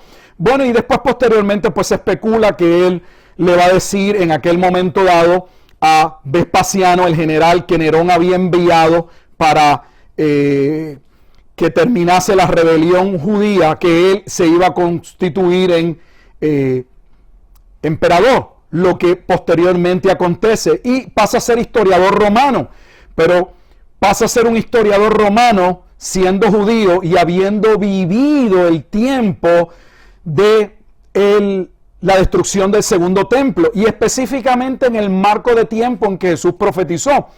Quiero hacer algo aquí que creo que es muy, muy importante, y a veces los cristianos no notamos. Yo no sé si ustedes conocerán o saben que una de las razones o uno de los puntos débiles que encuentran los ateos o los agnósticos con relación al cristianismo para criticarlo es precisamente la escatología. ¿Por qué la escatología? Porque ellos dicen que Jesucristo claramente anunció, profetizó, le aseguró a sus discípulos que Él vendría en las nubes y que algunos de ellos estarían vivos cuando Él viniese en las nubes. Y si esa profecía no se cumplió, entonces ellos dicen, Jesús falló. ¿Cómo puede ser Dios si en ese punto Él erró? Lo que dijo no fue correcto. Así que tenemos una situación muy difícil, pues tenemos que ver cómo interpretamos la Escritura. De hecho, hay un filósofo, Russell, que básicamente escribió un libro, ¿Por qué no soy cristiano? Y ese es su punto, citando las profecías, especialmente, por ejemplo, Mateo capítulo 10. En Mateo capítulo 10, Jesucristo por primera vez manda a sus discípulos a predicar el evangelio del reino. Le dice, no vayan a otro territorio, sino a territorio judío, porque el pacto tenía que ser confirmado primeramente a los judíos. Por eso Romanos establece que Pablo iba primeramente a los judíos, porque el pacto debía ser confirmado luego de su muerte en la cruz, primeramente a los judíos. Por eso vemos la salvación de judíos en el libro de Hechos, particularmente, y luego se va a tornar a los gentiles, porque se va cumpliendo todo este esquema teológico. Y él les dice, no terminaréis, Jesús les dice en el capítulo 10, de recorrer todas las ciudades cuando verán la venida del Hijo del Hombre. Jesús les está diciendo, ustedes van a estar predicando el evangelio y no van a terminar, van a estar concluyendo y se va a dar este momento. Entonces, ¿cómo podemos poner eso 2000 años después? En el mismo capítulo 16 de Mateo, cuando Jesús se aparta con sus discípulos a la región de Cesarea de Filipo, termina el capítulo 16, si mal no recuerdo, versículos 26 y 27 o 27 y 28, diciéndole a los discípulos que ellos verían al Hijo del Hombre viniendo en juicio para pagar retribución, y que algunos de ellos no gustarían la muerte sino hasta que viesen ese cumplimiento. O sea, la Escritura claramente afirma que Jesús declaró que Él vendría en una generación. El problema estriba en que entendemos que no puede haber pasado porque nuestra idea es solamente de la segunda venida o del rapto. El dispensacionalismo coloca el evento del juicio que los preteristas parciales colocan en el año 70, o los preteristas completos aseguran que se cumplió todo en el año 70, lo colocan ahí, y los dispensacionalistas ven el mismo juicio, solo que ese juicio lo ven 7 años antes de la segunda venida de Jesucristo. ¿Sobre quién es el juicio particularmente de los llamados 7 años de tribulación y la última semana de Daniel? ¿Contra Israel? ¿No es el tiempo de la angustia de Jacob? Pues es el mismo evento, solo que unos entienden que realmente se cumplió en el esquema de tiempo, tal y como Jesucristo lo dijo, y otros dicen, no, esto va a ocurrir 7 años antes de la segunda venida de Jesucristo. Y la razón es sencilla, ¿por qué moverlo a un futuro? Esa es la pregunta. Y yo creo que tiene una contestación, y de ella no se habla mucho, y yo no me quiero tampoco meter en camisas de 11 balas, ni entrar en teorías conspirativas, pero tiene que ver porque esa teoría iba a favorecer a Israel. Lamentablemente hay algunas personas que no lo entienden, pero estábamos hablando de estos padres de la iglesia, y en sus escritos ellos claramente aseguran que este juicio que vino puso fin no solamente al sistema antiguo testamentario en términos de los sacrificios y las ofrendas que tipificaban a Cristo, sino que puso fin, como claramente Jesús aseguró en la parábola de los labradores malvados en Mateo capítulo 21, que el reino le sería quitado y le sería dado a otro pueblo, a otras personas que darían fruto. Y cuando usted mira los escritos de Clemente de Alejandría, claramente, como Eusebio, mira, Eusebio tiene un libro que también es importantísimo y yo no lo he encontrado en español completo, hay una parte traducida, y es La prueba del Evangelio, The Proof of the Gospel. Algunos en español lo tradujeron diferente, Preparación Evangélica, que dicho sea de paso, yo leí ese libro y me sentí totalmente abochornado. ¿Por qué? Porque es un libro de preparación para discípulos. Y la información que pone ahí ni en el seminario me la dieron. O sea, ¿qué clase de teología, qué clase de estudiosos, de académicos, de rigurosidad al estudio de la Escritura? Y hoy tomamos todo de manera tan simplista, tan especulativa, sin darnos el tiempo de estudiar. Yo le invito, yo era un dispensacionalista que defendía el dispensacionalismo, nací en el dispensacionalismo. Para mí no había otra cosa que el dispensacionalismo. Pero tengo que decir, y lo puedo decir públicamente, que lamentablemente solo leía. Y leer es parte del proceso de estudio, pero hacer una investigación no es solamente leer cierta literatura. Y yo leía ciertos libros, y ciertos libros que me recomendaban, y era una estación repetidora, era una antena que recibía la señal de otro, y esas no eran mis conclusiones, pero me parecía que la manera en que presentaban los versículos, y cómo lo aseveraban, y la aceptación amplia que tenía la doctrina, que eso le daba validez. Cuando empiezo a estudiar me doy cuenta que no era lo que yo creía. De hecho, la razón por la que hoy en día estoy haciendo mi programa doctoral en un área en que muchas personas no escogerían escatología. Yo escogí hacer un doctorado en teología, pero la rama dentro de la teología que escogí fue la escatología. Y escogí precisamente la escatología porque creo que la escatología es mucho más importante de lo que nosotros creemos. Le hemos dado muy poca importancia. Hemos pensado que es algo del futuro y que por lo tanto nadie sabe lo que va a ocurrir. Y no debemos estudiarla, y mucho menos si estudiarla nos va a llevar a entrar en materia de controversia y discusiones, pues no vale la pena discutir sobre algo que partimos que nadie sabe. Oiga, en Daniel capítulo 9 el ángel no parte de algo que no se debía conocer, sino de algo que debían conocer los que son amados por Dios. Entonces, ¿cómo es posible que no lo estudiemos? ¿Cómo es posible que algunos aseveran que la Escritura sea casi un 25% referencias proféticas y sea el tema menos entendido y más especulativo? Entonces, ¿cómo podemos realmente estudiar la Escritura y decir que conocemos la Escritura si no le damos el tiempo al estudio de la escatología? Yo era de los que creía que la escatología tenía que ver algo del fin del mundo, pero no.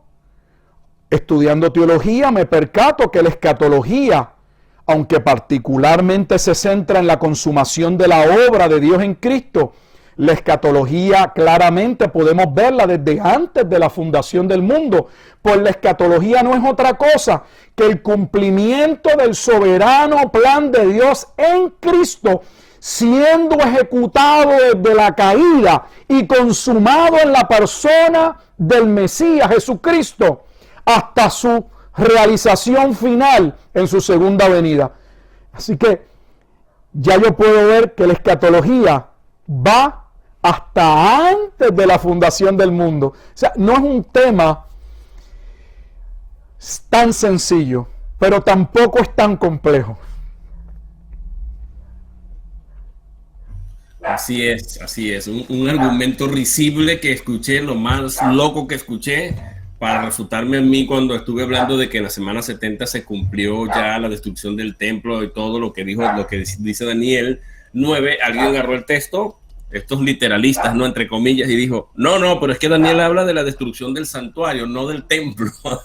Entonces yo digo, ya va, pero el santuario no está dentro del templo, o es que hay un santuario externo al templo. Eso es algo que a mí me da mucha risa, porque verdaderamente es una manera de decir, no, es que no, el templo no fue destruido, el templo quedó destruido, y si fue destruido Jerusalén, fue destruido el templo, y si hubiese quedado algún santuario por ahí independiente del templo, ¿será que pudo haber sobrevivido? ¿Qué piensa usted de eso, pastor? Esa es como la hermana que va donde el pastor y le dice, oiga, pastor, en nuestra iglesia estamos en pecado y esta situación va a haber que arreglarla. Y el pastor le dice a la hermana, ¿a qué se refiere, hermana? ¿Cuál es el pecado que que estamos promocionando, que no hemos atendido, y le dice, mire, yo leí en la Escritura dice que uno no se debe sacar las cejas, y aquí hay damas que se están sacando las cejas, casi todas se sacan las cejas, y hay varones que se están sacando las cejas. Va a venir el juicio de Dios sobre nuestra iglesia. Y el pastor le dice, mire hermana, con todo respeto, pero yo no recuerdo haber leído en la Escritura algún pasaje que se refiera al no sacarse la ceja. ¿Usted me podría decir de dónde usted tomó, dónde usted leyó eso? Y le digo, sí, yo le voy a decir, precisamente se lo traje marcado para que usted lo vea.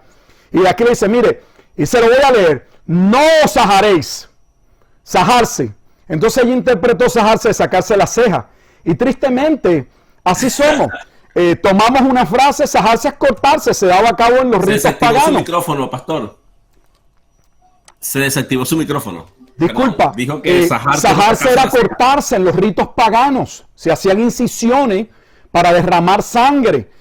Pero esta hermana leyó rápido y entendió que se refería a sacarse la ceja. Entonces la iglesia estaba en pecado. Es triste que muchas veces no entendemos que lo que llamábamos el templo estaba constituido en el atrio externo, en el santuario interior y en el Sanctum Sanctorum o en el lugar santísimo. Y por eso se hacen este tipo de aseveraciones que es triste, pero parten de ignorancia. Obviamente la persona no sabe, no entiende que el santuario es el atrio interno del templo. Y como dice santuario y no templo, pues no puede ser. Sí, no, y además que, pastor, eso es una anécdota que si lo viéramos desde el punto de vista del recurso lingüístico, se puede utilizar, se pone una parte para referirse al todo. Eso es una manera de hablar como cuando Cristo dijo, este es mi cuerpo, como que dice, tomar la copa, beber la copa. Nadie bebe la copa, pero se pone la parte por el todo, claro, por el todo, claro. Por la parte. O sea, es una anécdota. Alguien me hace una pregunta, pastor, no está en la obligación de responderla, pero me pareció que es una pregunta curiosa. Aquí está, ahí la tiene en la pantalla. Pastor, pregúntele. Si no la quiere responder hoy, porque sé que esto tal vez sea conversación de otro tema, sea tema de otra conversación, pero dice, Apocalipsis 7:14 se cumplió en el año 70. Le voy a leer el texto. Dice, yo les dije, Señor, tú lo sabes. Y él me dijo, estos son los que han salido de la gran tribulación y han lavado sus ropas y las han emblanquecido en la sangre del Cordero. Como habla de la gran tribulación allí, ellos lo ven como algo futurista. Yo soy amilenialista en el concepto del milenio. Creo que el milenio es donde colocamos el milenio es el punto base y luego colocamos las particularidades. Soy amilenialista en el sentido de que entiendo que el milenio es antes de la venida de Jesucristo, no posterior como en el premilenialismo, pero me considero preterista parcial en el sentido de que yo hago una distinción, veo una distinción entre el juicio que vendría como cierre del antiguo pacto o economía y el nuevo pacto. Todos hablamos del nuevo pacto, pero ¿dónde se cierra uno y se abre la ventana del otro? No podemos tener un cierre del antiguo pacto solamente con la muerte del Mesías, porque eso implica únicamente salvación. Pero si usted estudia con diligencia las profecías antiguo testamentarias, cada vez que se habla del Mesías, no solamente se habla de salvación para un remanente, porque tampoco era para todo Israel, para un remanente que sería salvo. Y por otro lado, se habla de juicio con la llegada del Mesías. Se lo pongo en el Nuevo Testamento. Juan el Bautista, el Elías que prepararía el camino del Mesías. ¿Por qué Juan el Bautista inicia su ministerio? No solamente señalando la llegada del reino, sino arrepentidos y convertidos, porque el reino de los cielos se ha acercado. El hacha está puesta ya sobre el árbol y todo árbol, toda rama que no dé fruto será cortada. ¿Por qué Juan habla con un lenguaje de juicio? Porque el Antiguo Testamento a nosotros no se nos enseñó, a mí no se me enseñó. Yo no sé si en otro lugar lo enseñan. A mí me enseñaron que cuando llegara el Mesías trae solo salvación. Pero el Antiguo Testamento habla de que el Mesías traería salvación y juicio. ¿Por qué? Porque el antiguo pacto tomado de Deuteronomio 28 y de Levítico 16, señalaba que debía haber juicio, bendiciones sobre la obediencia al pacto y maldiciones sobre la desobediencia del pacto. Y aquella generación vería el juicio de Dios en el cierre del antiguo pacto, que ese no es el juicio del gran trono blanco en Apocalipsis capítulo 20. El problema es, como decía un momento dado, que cada vez que vemos que hay una referencia a la venida de Cristo, enseguida entendemos que tiene que ser la segunda venida de Jesucristo. Mire, en el Antiguo Testamento hay diferentes referencias a Dios viniendo en las nubes, y son momentos de juicio, no solamente sobre el pueblo de Israel, sino sobre pueblos paganos como Babilonia, sobre Egipto. O sea, y no requerían, una presencia de Dios visible en el juicio. Lo que se certificaba la presencia de Dios precisamente era el cumplimiento del juicio. Cuando Moisés le dice a Faraón, deje ir a mi pueblo porque Dios lo mandó, Faraón no va a ver a Dios. Pero ¿cómo Faraón se iba a percatar que lo que Moisés estaba diciendo realmente era de parte de Dios y que Dios estaba presente y Dios estaba dando la orden? Por medio del juicio. En otras palabras, que cuando llegó el décimo juicio sobre Egipto, entonces ahí Faraón, aunque sea por un momento, se dio cuenta, espérate, esto es serio. Moisés no estaba diciéndonos cuentos, Dios realmente está hablando y mira lo que sucede. Y eso era lo que yo hago una distinción en mi escatología entre el cierre del juicio que vendría como consumación del sistema antiguo testamentario que debía finalizar no solo con los sacrificios, sino con todo el templo. Ya el templo no es necesario.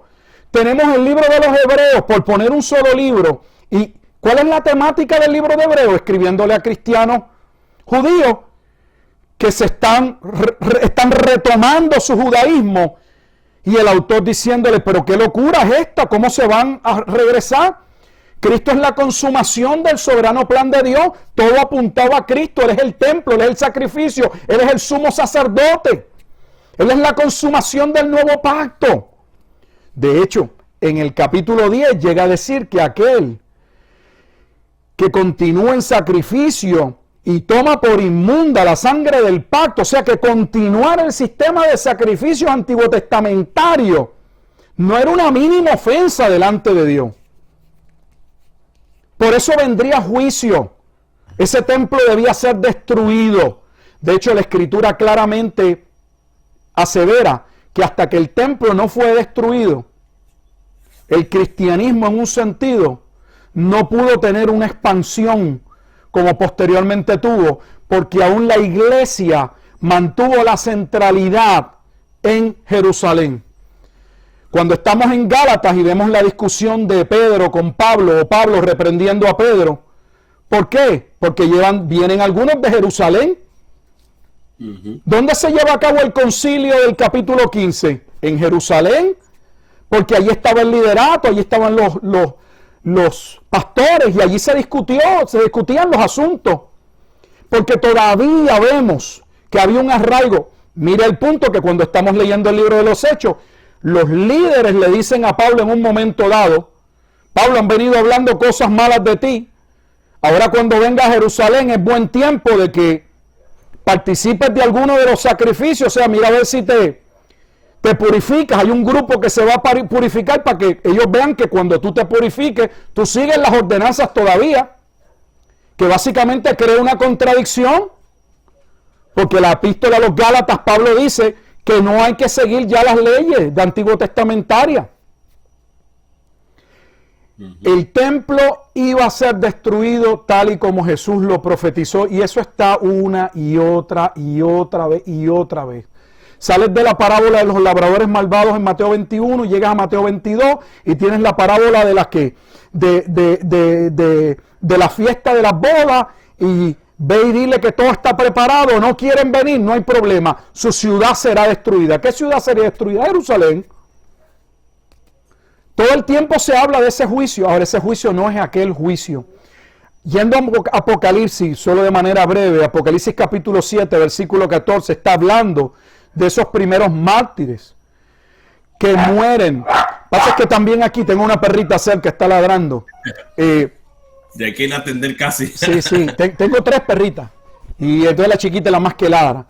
Entonces en Apocalipsis sucede, no voy a entrar en muchos detalles, pero hay 2 eventos que son cruciales en la historia y que el libro no entra en detalle. En el año 64 empieza una persecución sobre la iglesia de parte de Nerón por el incendio de Roma. Nerón va a terminar, por las razones que sea, culpando a los cristianos. Se desata una persecución brutal primero sobre el cristianismo.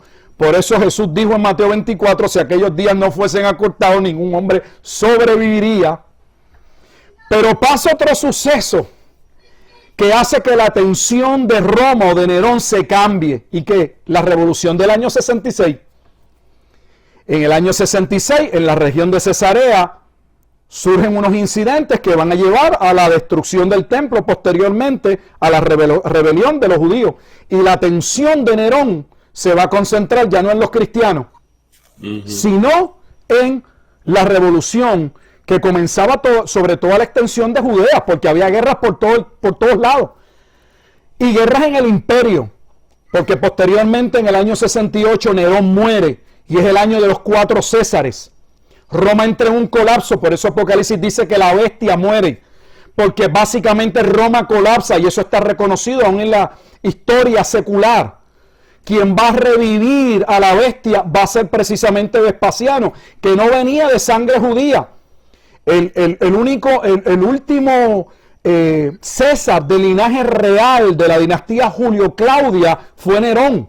Y de hecho, él no era realmente hijo de Claudio, sino de una de las esposas de Claudio, que se dice en la historia que ella mata a Claudio para que entonces Nerón suba al poder. Pero una vez Nerón muere, no hay un sucesor de sangre, y diferentes generales que están sitiados en diferentes lugares de la extensión del Imperio Romano se van a pelear, y va a ser ejércitos romanos y legiones contra legiones romanas.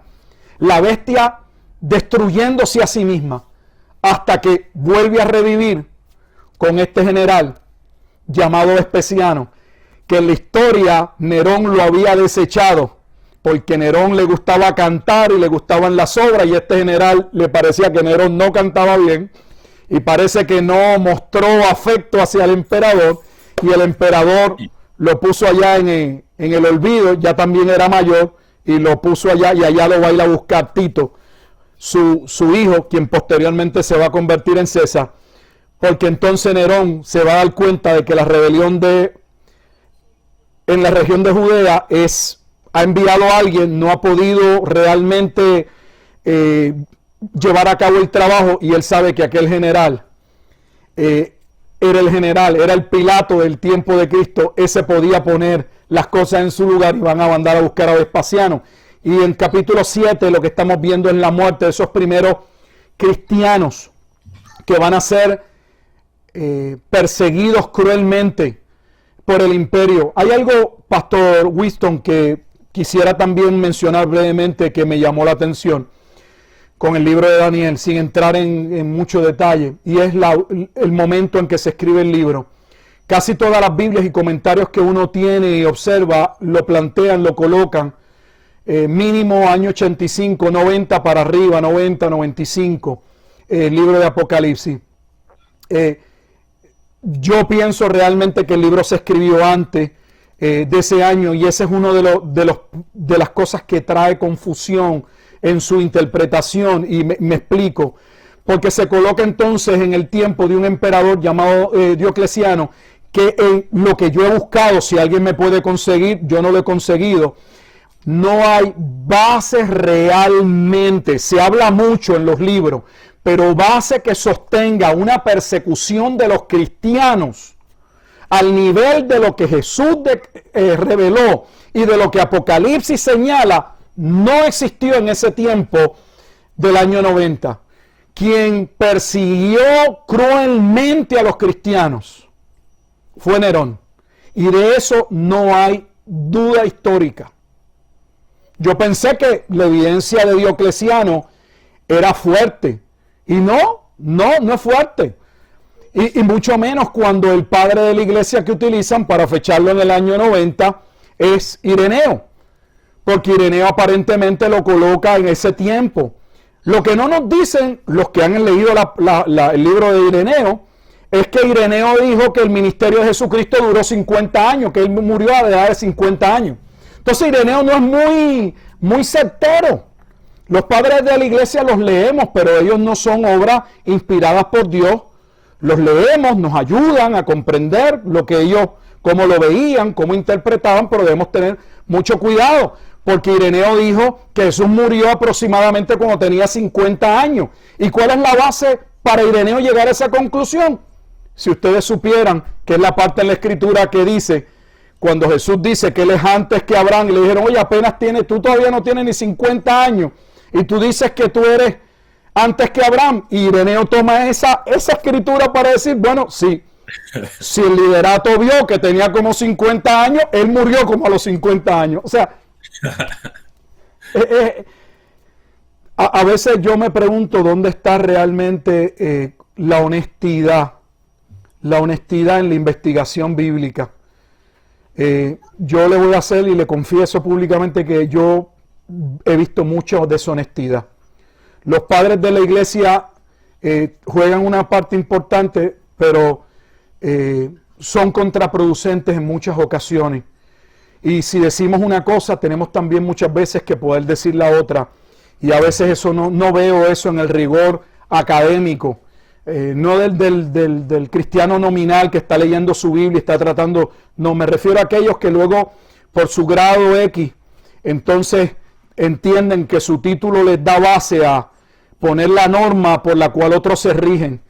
Y yo estoy haciendo mi grado doctoral, pero yo no llego ni enfermero. Realmente es algo que hacemos con el propósito de prepararnos lo mejor posible para poder como pastor alimentar bien y dirigir bien a la iglesia, y más que ello para yo saber que estoy en la verdad. Porque ¿cómo puedo yo predicarle a otros la verdad cuando yo mismo tengo dudas sobre ella? Y la realidad es que después de años en el ministerio me doy cuenta que no fui tan riguroso al principio con el tiempo en que un pastor debe dedicarle al estudio de la Escritura, y lamentablemente las iglesias no lo entienden. Me estoy saliendo del tema, pero no lo entienden. Quieren el pastor tomándose café y visitando, y toda esa parte es importante, pero si el pastor no saca tiempo para entrar en el consejo de Dios, para tomar la Escritura con seriedad, estudiarla, para orar, se va a parar y la gente va a pensar que el pastor está hablando palabra de Dios, y muchas veces, lamentablemente, son sus opiniones, son sus conjeturas. Necesitamos ser como los bereanos. Necesitamos escuchar. Pablo dijo escucharlo todo, pero retener lo bueno. Pero la única manera de retener lo bueno es teniendo una buena doctrina. Usted podría no saberlo todo, y de hecho no tiene que saberlo todo. Pero nosotros nunca partimos del todo. Partimos de las cosas que sí sabemos que son reales. Ellas nos ayudan a identificar las que son falsas. Y lamentablemente tenemos una iglesia en nuestros días, después de 2000 y tantos años, que no conoce ni las doctrinas básicas. Que por eso no se pueden ni percatar de los errores más obvios, de las contradicciones más explícitas, porque no conocen al Dios de la Escritura, y es triste. Es triste. Sí, así es. Bueno, muchísimas gracias, Pastor Gilberto Miguel Rufat. Voy a decirles a los hermanos que el hermano ha escrito 10 libros. Ahí voy a poner la literatura de nuestro hermano. Se las voy a leer rápidamente por si alguien está interesado. Solamente tiene que escribir el nombre Gilberto Miguel Rufat en Amazon, y la pueden conseguir en forma impresa o también en forma digital a través de la aplicación Kindle. Tiene un libro que se llama Sabiduría para la vida familiar, la mitología del rapto secreto, la profecía de las 70 semanas de Daniel. Si ustedes quieren profundizar un poquito más, la Biblia y el divorcio, puede perderse la salvación. Yo leí ese libro, el hermano lidia con los textos en su contexto, de esos textos que utilizan muchas veces para escribir que la salvación se pierde. También hay un libro muy bueno que se llama Reglas de Interpretación Bíblica, que está basado en principios hermenéuticos. Un comentario devocional teológico sobre la carta a los Efesios, el Evangelio de la Gracia, que es un comentario a la carta a los Romanos, Verdades Centrales de la Biblia, que es un resumen de las doctrinas bíblicas, y La Futura Restauración de Israel. Les recomiendo altamente este contenido del pastor porque se van a aprovechar muchísimos de este contenido y además que son muy baratos. Decimos en Venezuela, son a precios de gallina flaca. Gracias, pastor. Antes de terminar, me gustaría hacer algo. Me estoy comprometiendo hasta aquí públicamente, pero ese libro de la profecía de las 70 semanas de Daniel, te voy a estar enviando el enlace y voy a ver si lo puedo poner como una oferta solo para los estudiantes y aquellas personas que vieron el programa. Lo voy a poner por varios días para que se pueda descargar gratis. Te voy a enviar entonces el enlace. Yo sé que en Venezuela y en otros lugares estamos pasando por situaciones difíciles y honestamente a mí me gustaría contribuir, si puedo contribuir en algo, al crecimiento del pueblo cristiano. Así que te voy a enviar, sé que tengo la oportunidad en Amazon de poder poner el libro, me parece que por 2-3 días de manera gratuita, y pueden entrar en esos días y descargarlo libre de costo. Así que me comprometo a hacerlo en estos días y te envío el enlace para que entonces tú le puedas estar enviando la información a aquellas personas del seminario, a aquellos que ven tu programa, para que puedan tener el libro gratuitamente. Muchísimas gracias, Pastor Gilberto. Y también les voy a pedir a los hermanos que quieran suscribirse al canal de nuestro hermano. Su canal se llama Pastor Gilberto Miguel Rufat. Bueno, Pastor, muchísimas gracias por tu tiempo. Me has regalado 2 horas de programación, que es bastante, eso es oro en la televisión. De verdad que eso es algo muy validado. Sé que tuviste que sacrificar la gatita que vi por allá atrás de fondo, los perritos, creo que a tu hija por allá y a tu esposa. Pero gracias, Pastor, por este tiempo. O sea, ya les dije que el pastor era de Puerto Rico y si se junta con un venezolano, bueno, ya... Hablamos mucho y muy apasionado. Sí, me disculpo si alguien, ¿verdad? Me apasiona lo que hablo, así que espero que nadie lo tome a mal. Mis disculpas si ofendí a alguien, mi respeto sí. Y mi perdón. No, tranquilo, Pastor. Lo mismo, así somos también, muy apasionados, pero es que nos interesa muchísimo que este contenido llegue a muchas otras personas y se puedan edificar. Y esperemos que no sea el último programa, que yo sé que el pastor está abierto para continuar con esta charla, con estos temas. Y bueno, pastor, este es tu espacio, este es tu lugar. Cuando quieras venir, házmelo saber. Y si te volvemos a invitar, no me vayas a decir, no, hermano, porque estas preguntas son muy punzantes o lo que sea. Bueno, pues un saludo a tu audiencia y gracias por la oportunidad que me brindan de poder compartir. La verdad que lo hago con mucho gozo y gracias nuevamente por la oportunidad, pastor. Sí. Bueno, muchísimas gracias nuevamente al pastor Gilberto Miguel Rufat, casi doctor. Sigamos orando para que pueda concluir su doctorado y sigue escribiendo, porque el pueblo de Dios hispano necesita crear la cultura de la lectura. Eso es algo muy importante. Aquí en los Estados Unidos los niños leen, creo que son de 11 a 13 libros por mes. Mi hija ahí me tiene loco con tantos libros que lee por mes en la cultura norteamericana.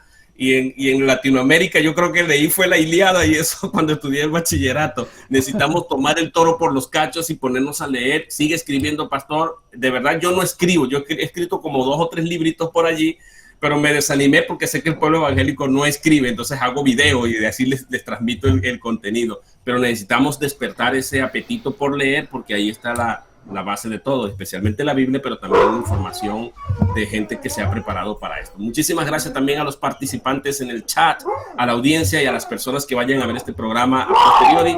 Dios les bendiga grandemente. Muchísimas gracias de verdad y un gran abrazo fraterno, pastor Gilberto Miguel Rufat. Hasta luego.